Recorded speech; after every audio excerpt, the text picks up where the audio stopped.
नेपालको मध्यपश्चिम क्षेत्रमा अवस्थित लुम्बिनी प्रदेशको पहाडी जिल्ला गुल्मी जिल्लाको सदरमुकाम तम्घासबाट करिब 4 किलोमिटरको सेरोफेरोमा अवस्थित यस वाग्ने झरना यहाँहरूमाझ म देखाउन गइरहेको छु।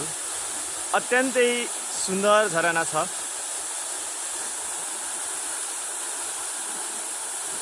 धार्मिक, सांस्कृतिक, ऐतिहासिक क्षेत्र रेसुङ्गा क्षेत्र अर्थात् रेसुङ्गा डाँडाबाट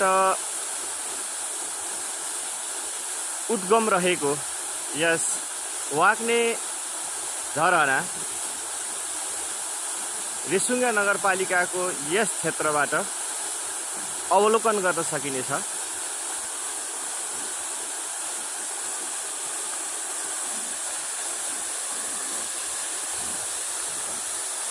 भनिन्छ नेपालको जल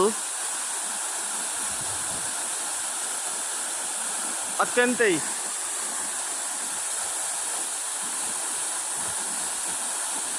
महत्त्वपूर्ण छ।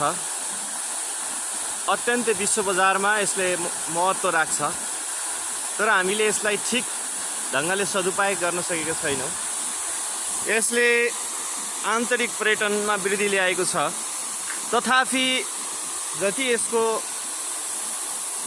आर्थिक, सामाजिक एवं पर्यटकीय क्षेत्रमा नतिजा आउनुपर्ने हो, अपेक्षित नतिजा अझै प्राप्त भइसकेको छैन। यहाँहरूमा म यो सुन्दर झरना राख्न गइरहेको छु।